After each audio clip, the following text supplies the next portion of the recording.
Hello everyone, मी सदाशिव मोरे. आजच्या आपल्या या ऑनलाईन लेक्चरमध्ये तुम्हा सगळ्यांचे स्वागत करतो. आजचे आपले लेक्चर आहे वर्कशॉप कॅल्क्युलेशन अँड सायन्सचे. आजच्या आपल्या लेक्चरमध्ये आपण कव्हर करणार आहोत इलास्टिसिटीचा उरलेला टॉपिक म्हणजे stress strain curve, ultimate stress, working stress आणि हुक्स लॉ. तर सगळ्यात आधी स्ट्रेस स्ट्रेन कर्व म्हणजे काय ते समजून घेऊया. तर बघूया चला. स्ट्रेस स्ट्रेन कर्व म्हणजे काय रे, की आपण काय करतो, एक असा या आकाराचा एक स्पेसिमन घेतो धातूचा आणि आपण त्याला एका युनिव्हर्सल टेस्टिंग मशीन UTM या मशीनवर त्याच्यावर आपण ताण देऊन एक टेस्ट कॅरी करतो आणि ज्या टेस्टचा रिझल्ट म्हणून आपल्याला एक आलेख मिळतो. त्या आलेखलाच काय म्हटलं जातं रे, स्ट्रेस स्ट्रेन कर्व असं म्हटलं जातं. या प्रकारचा आलेख मिळतो आहे बघा. आणि ते UTM मशीन कसं असतं ते दाखवतो. हे बघा, ह्या प्रकारचं UTM मशीन असतं. या मशीनमध्ये आपण ह्या दोघं जॉजमध्ये एक स्पेसिमन म्हणजे एक वर्कपीस अडकवतो आणि त्याच्यावर ताण देऊन आपल्याला स्ट्रेस स्ट्रेन कर्व या डिस्कवर बघायला मिळतो. तर सगळ्यात आधी ह्या UTM मशीनवर स्ट्रेस स्ट्रेन कर्व कशा पद्धतीने मिळवला जातो याची माहिती घेऊ. तर काय असतं रे, एक स्पेसिमन असतो माइल्ड स्टीलचा म्हणा अथवा कुठल्याही धातूचा, ज्या त्या डक्टाईल किंवा मॅलिएबल अशा प्रॉपर्टीजनुसार. आणि त्याचा आकार कसा असतो रे स्पेसिमनचा, हे बघा मी इथे काढून दाखवली आकृती. अशा प्रकारचा स्पेसिमन असतो. त्या स्पेसिमनवर दोघं साईडला आपण इकडे जॉज लावतो आणि ते जॉज लावून जेव्हा हे जॉज विरुद्ध दिशेला ताणले जातात तर काय होतं रे, हा स्पेसिमन इथे तुटतो आणि त्या तुटण्याच्या प्रोसिजरवरून आपल्याला एक आलेख मिळतो. त्या आलेखलाच काय म्हटलं जातं रे, मग स्ट्रेस स्ट्रेन कर्व असं म्हटलं जातं. मागच्या लेक्चरला मी तुम्हाला स्ट्रेस आणि स्ट्रेन या दोघी गोष्टी समजून दिल्या होत्या. तर जेव्हा हा स्पेसिमन तुटतो तर आपल्याला कसा आकार मिळतो रे, एक कप आणि कोन शेपचा आकार मिळतो. या प्रकारचा असा आकार मिळतो इथे. याला कप आणि कोन शेपचा आकार म्हणतात. हे प्रश्न तुम्हाला विचारू शकतात की UTMवर टेस्ट कॅरी केल्यानंतर आपल्याला स्पेसिमनमध्ये कुठल्या प्रकारचा आकार मिळतो, तर कप आणि कोन या प्रकारचा आकार मिळतो. तर हे बघा, इथे मी एक डायग्राम दिलेली आहे. ही UTM मशीन समजा आणि या UTM मशीनला काय असतं रे, असाच एक स्पेसिमन अडकवलेला असतो इथे मध्यभागी आणि हा जॉ वरच्या दिशेने या स्पेसिमनला ओढतो, तर हा जॉ खालच्या दिशेने या स्पेसिमनला ओढतो आणि अशा पद्धतीमुळे हा स्पेसिमन इथे मध्यभागी तुटतो.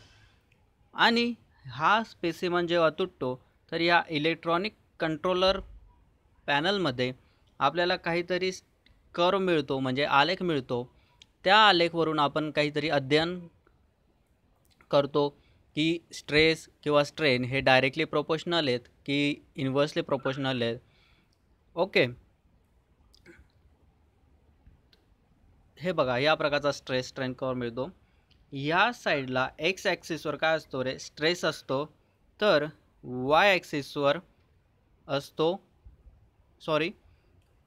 एक्स ॲक्सिसवर असतो स्ट्रेन आणि वाय ॲक्सिसवर असतो स्ट्रेस. आणि या स्ट्रेस स्ट्रेन कर्वमधून आपल्याला समजू शकतं की या स्पेसिमनचे वेगवेगळ्या पॉईंटला वेगवेगळ्या स्ट्रेस आणि स्ट्रेन यांच्या व्हॅल्यू काय होत्या. हे बघा, हा स्पेसिमन सुरुवातीला असा होता. जेव्हा आपण याच्यावर ताण द्यायला सुरुवात केली तर स्ट्रेस आणि स्ट्रेन हे दोघी प्रोपोर्शनल म्हणजे एकमेकांच्या बरोबरीमध्ये चालत होते. त्याच्यामुळे स्ट्रेस आणि स्ट्रेनमध्ये एवढा वाढ झाली नाही. परंतु जेव्हा हा इथे या पॉईंटला येतो तर काय होतं रे, सडनली स्ट्रेनची किंमत वाढून जाते आणि नंतर ती कंटिन्युअसली वाढतच जाते आणि स्ट्रेस काय राहतो रे, स्ट्रेस एवढा वाढत नाही.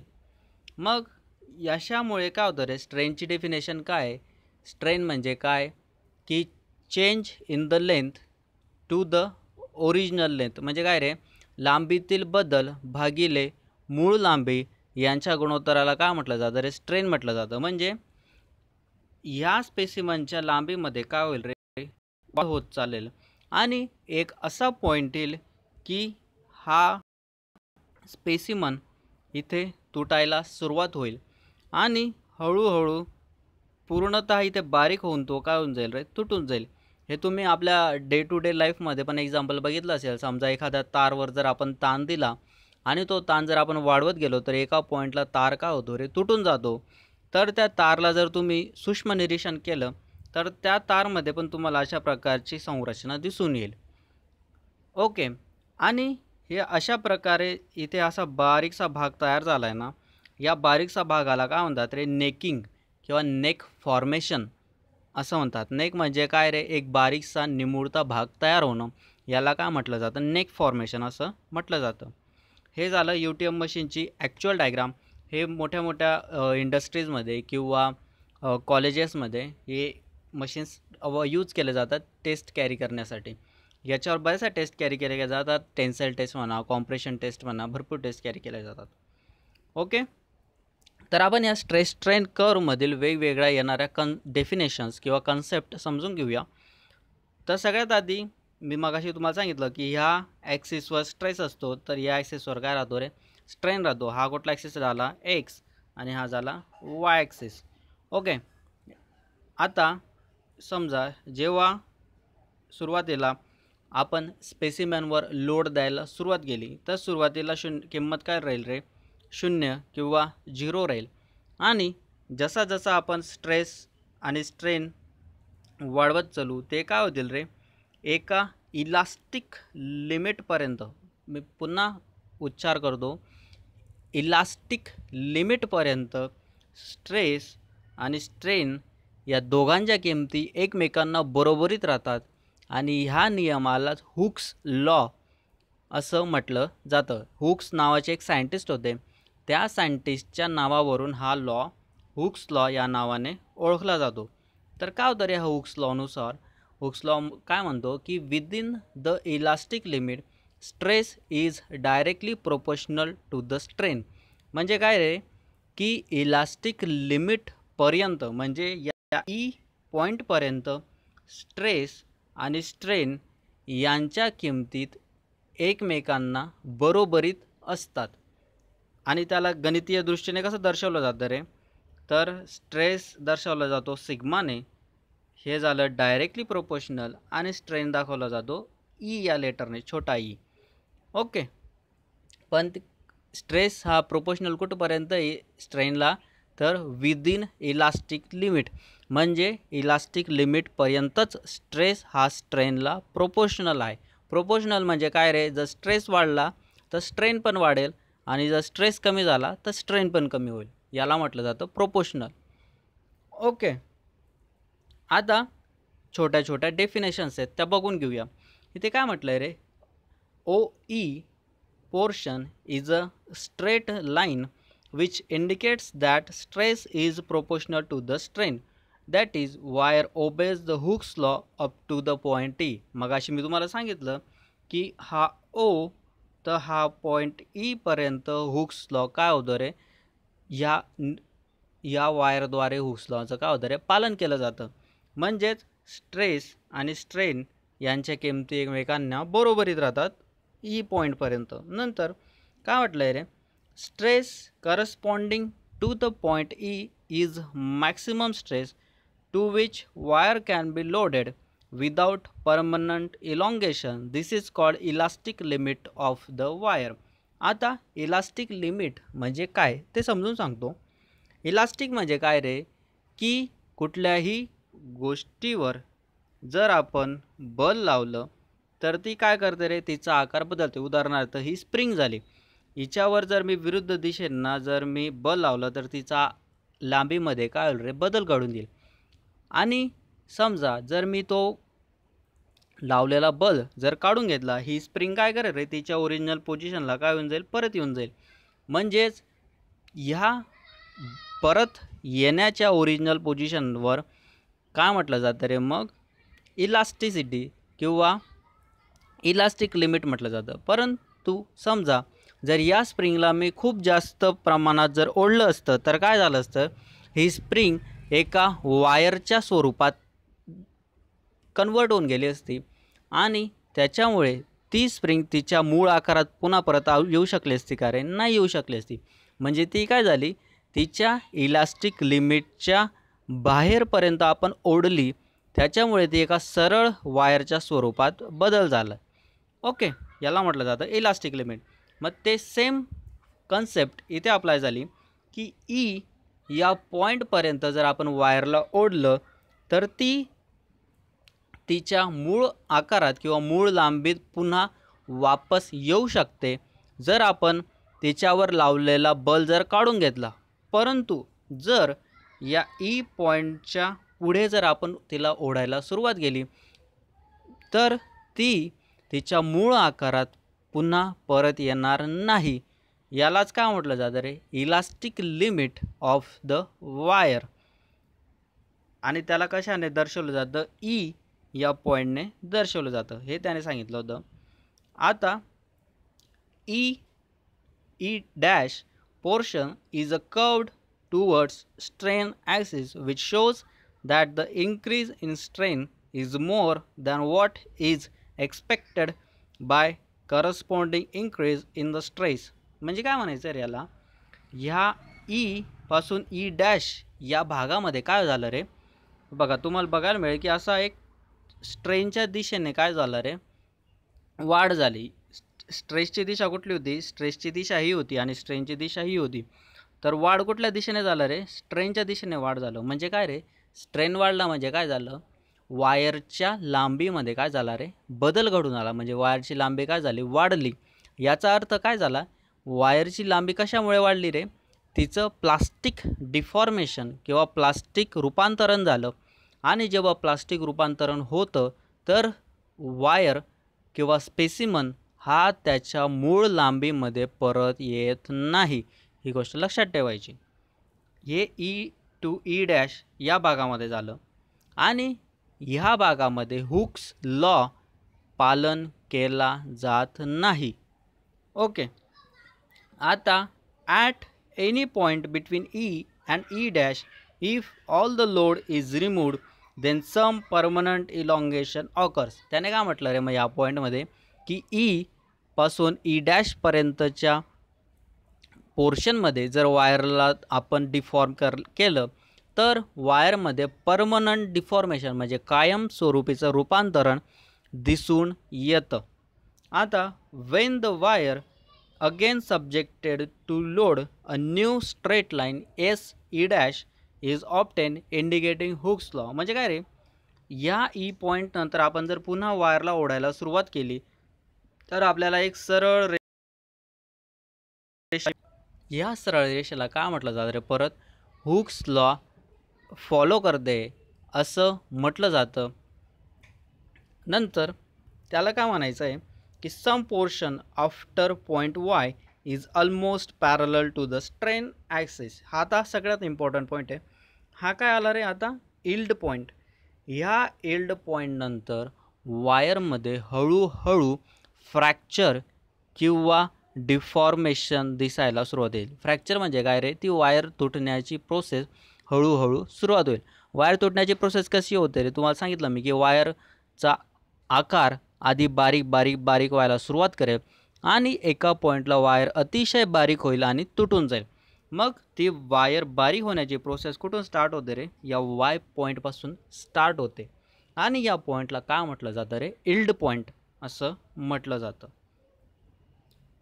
ओके, आता ब्रेकिंग पॉईंट. ब्रेकिंग पॉईंट म्हणजे काय रे? की वायर अशी ओढत ओढत ओढत नेली आपण तर ती बारीक बारीक होत चालेल आणि बी या पॉईंटला वायर काय होऊन जाते रे? तुटून जाते. म्हणजेच या वायर तुटण्याच्या पॉईंटला काय म्हटलं जातं रे? ब्रेकिंग पॉईंट असं म्हटलं जातं. आणि आता काही डेफिनेशन आहेत की breaking stress, ultimate stress, working stress यांच्या डेफिनेशन्स काय आहेत? या डेफिनेशन ॲज इट इज परीक्षेला येतात. तर ब्रेकिंग स्ट्रेस म्हणजे काय रे, the maximum stress up to which wire can be loaded. म्हणजे काय रे, एक उच्चतम स्ट्रेस म्हणजे ताण की ज्याच्यापर्यंत वायरवर आपण लोड देऊ शकतो आणि त्या लोडला ती वायर सहन करू शकते. परंतु त्या स्ट्रेस किंवा ताणच्या किंमत नंतर आपण जर ताण वाढवलं त्या वायरवर, ती वायर तुटून जाईल. ब्रेकिंग म्हणजे काय, तुटणे. तर त्या पॉईंटला काय म्हटलं जातं, मग ब्रेकिंग पॉईंट. आणि त्या पॉईंटवर असलेला स्ट्रेस किंवा ताणला काय म्हटलं जातं, ब्रेकिंग स्ट्रेस. ओके.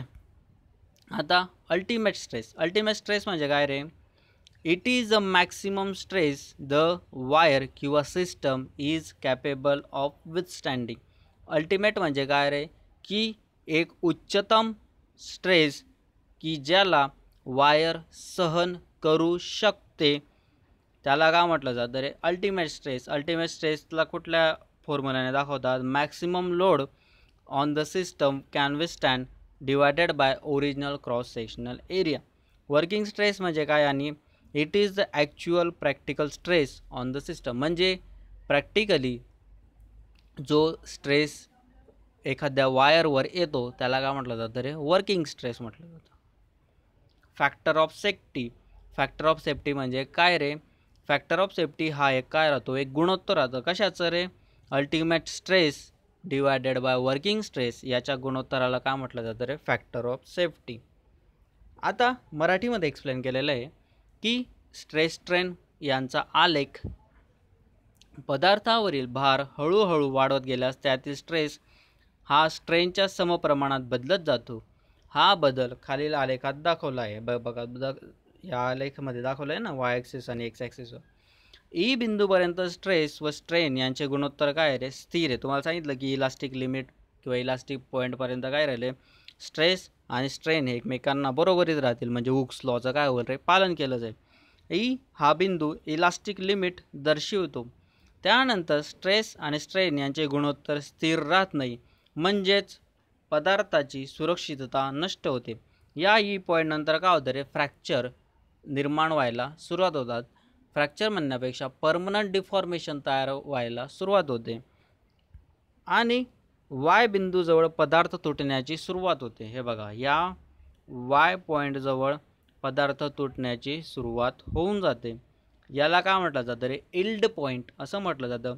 यापुढे पदार्थावरील भार वाढवत गेल्यास बी या बिंदूवर पदार्थ तुटतो, त्याला काय म्हटलं जातं रे, ब्रेकिंग पॉईंट म्हटलं जातं.